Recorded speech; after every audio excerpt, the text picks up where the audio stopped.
É o grande êxodo dos hermanos. Esta é a Visão Libertária, sua fonte de informações descentralizadas e distribuídas. O que lhe vem à cabeça quando o assunto é sobre tentativas de fuga do comunismo? Provavelmente os exemplos mais comuns são da antiga União Soviética, da Coreia do Norte ou até mesmo das pessoas que improvisam barcos para sair de Cuba. Porém, um exemplo atual e que chama muita atenção é a fuga em massa que está acontecendo nesse exato momento na nossa vizinha, Argentina, ou, como provavelmente ficará conhecida em um futuro próximo, Venezuela do Sul. Desde que a Argentina passou a ser controlada por Néstor Kirchner, sucedido logo após pela sua mulher, Cristina Kirchner, o mergulho no abismo socialista foi profundo. Cada vez mais, regulamentações, burocracias e impostos foram sendo criados por lá, além do agigantamento do Estado e da política de controle de câmbio, seguindo o que foi feito por Hugo Chávez e Maduro na Venezuela. O penúltimo presidente da Argentina, Maurício Macri, foi eleito com a promessa de trazer mais liberdade e menos Estado para os nossos irmãos. Era um discurso animador, mas na prática, ele acabou não fazendo absolutamente nada. Agora, com a eleição de Alberto Fernandes, que nada mais é que um pau-mandado dos Kirchner, tal qual o Haddad teria sido de Lula, e com a pandemia do Covid-19, as coisas ficaram piores. A Argentina tem o lockdown mais prolongado do mundo, em vigor desde março de 2020, cujo término ainda parece estar bem distante. Ele proibiu as empresas de demitirem, pois caso os empregadores o façam, terão que pagar uma indenização em dobro ao funcionário. Como se não bastassem todas essas barreiras, agora também existe o imposto sobre grandes fortunas, mais uma tentativa desesperada de roubo estatal. O resultado de todo esse comunismo não podia ser outro: a fuga dos cidadãos. Para nós brasileiros, chega a ser cômico que boa parte da população do nosso país, se pudesse, iria embora do Brasil justamente por ser um lugar extremamente socialista e que dificulta o enriquecimento. Pensar que as pessoas estão buscando refúgio no Brasil é bizarro para nós, mas essa é a realidade que vivemos. Como exemplo prático, é possível citar os cubanos do Mais Médicos, programa de trabalho escravo que utilizava médicos cubanos, no qual a ditadura ficava com 80% da remuneração do profissional de saúde. Kim Jong-un e Xi Jinping com certeza bateriam palmas para esse ato, pois quem além deles usa trabalho escravo em pleno século XXI tão escancaradamente? Os esquerdistas ainda diziam que resolviam a saúde no Brasil. Logo após, os venezuelanos fugiram da ditadura de Maduro, tendo em vista que simplesmente começou a faltar comida no país e a inflação passou dos 1000%. Agora, estamos vendo tal fato se repetir com os argentinos, cujos principais destinos de fuga são o Brasil e o Uruguai, já que esses são os locais mais próximos. Várias multinacionais estão deixando a Argentina. Companhias aéreas como a Norwegian, a Qatar Airways, a Emirates e a Air New Zealand já fizeram as malas. As empresas francesas, como o laboratório Pierre Fabre e a de autopeças Saint-Gobain Security, também estão de saída. A empresa alemã BASF levou para o Brasil a sua linha de pinturas para automóveis. Já a empresa farmacêutica também alemã Gerresheimer decidiu sair do país. Há também marcas emblemáticas de têxteis nesse êxodo, como a Nike, a Wrangler e a Lee. Até a gigante Walmart e nossa tão conhecida Danone devem deixar o país. Por último, a loja de autopeças norte-americana Axalta e as energéticas Raízen e GE Energy também optaram por fugir da Argentina. Pois é, adiantou muito criar rabisco positivado dizendo que não podia demitir, não é mesmo? Imagino que em breve farão rabiscos dizendo que todos têm emprego, esperando que isso resolva magicamente todos os problemas. Não são só as grandes multinacionais que estão deixando a Argentina, mas também inúmeras micro e pequenas empresas estão procurando refúgio no Brasil e no Uruguai. Como todos nós sabemos, as micro e pequenas empresas são as grandes responsáveis pela geração de emprego.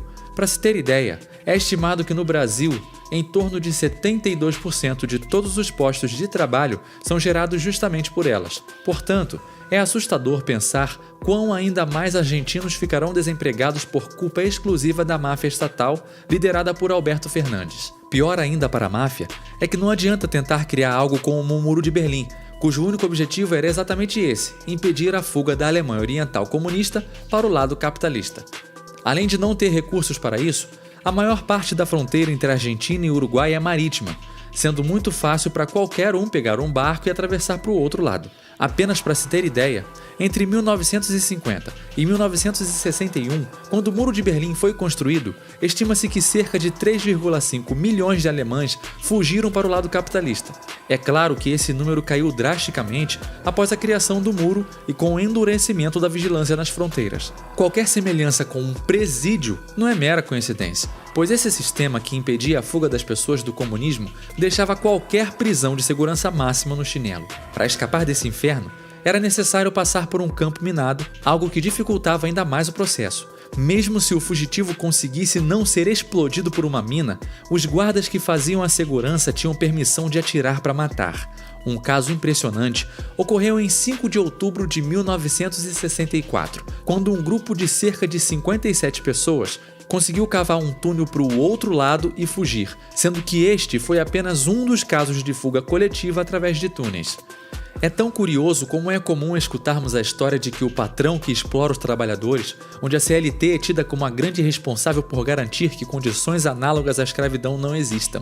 Realmente, o socialismo é tão bom que as pessoas precisam ser fuziladas para impedir que sejam exploradas pelo capitalismo malvadão. O dólar, que sempre serviu como reserva de valor e termômetro com o qual os argentinos avaliam a saúde da economia, está cada vez mais escasso no país. Outra moeda que explodiu foi o Bitcoin, justamente para escapar do controle estatal sobre o dólar e também como forma de proteger o valor da moeda ante a desvalorização do peso. Um dólar vale mais de 150 pesos. As reservas do Banco Central argentino somam 42 bilhões, mas, desse montante, irrisórios 2,5 bilhões estão disponíveis ao mercado, sendo que a venda de dólares é totalmente controlada pelo governo. A Argentina teve a pior queda da economia da sua história no segundo trimestre. O produto interno bruto encolheu 19,1%. A queda argentina é ainda mais profunda porque acontece sobre uma base recessiva. O país alterna recessão e estagnação há anos. Isso não poderia ser diferente, dado que a extrema-esquerda sempre esteve no poder e o liberal eleito não fez porcaria nenhuma. A previsão para o ano é de um piso de queda de 12,5% do PIB. A economia per capita será equivalente no final do ano à de 1973, fazendo o país voltar ao mesmo patamar de 47 anos atrás. Como sempre, o socialismo é muito eficiente apenas em causar pobreza generalizada. De fato, em uma pesquisa recente feita pela consultoria de recursos humanos Randstad, 84% dos argentinos entrevistados afirmaram que consideram seriamente deixar o país. Como podemos observar no mundo virtual, a obrigatoriedade de compartilhamento de dados do WhatsApp está criando um êxodo virtual de usuários. Além disso, as medidas contra a liberdade de expressão impostas pelo Twitter também geraram um efeito de migração similar nas redes sociais.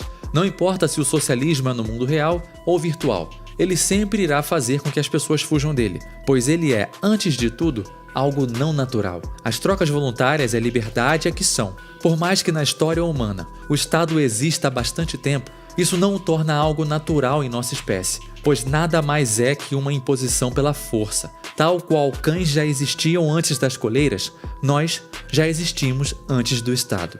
Um dia, o Estado não irá mais existir. Mas primeiro, precisamos ensinar a todos uma lição. Todos podem viver livres. E a liberdade não é um perigo, mas sim a solução. Obrigado por sua audiência. Esse artigo foi sugerido e escrito por Giuseppe, revisado por Paulo Almeida e narrado por Rafael Dufra. Se você gostou deste vídeo, clique no ícone de curtir abaixo e compartilhe o vídeo em sua rede social. Se você deseja ser notificado de outros vídeos, clique em se inscrever e depois no ícone de campainha. Um abraço e até a próxima.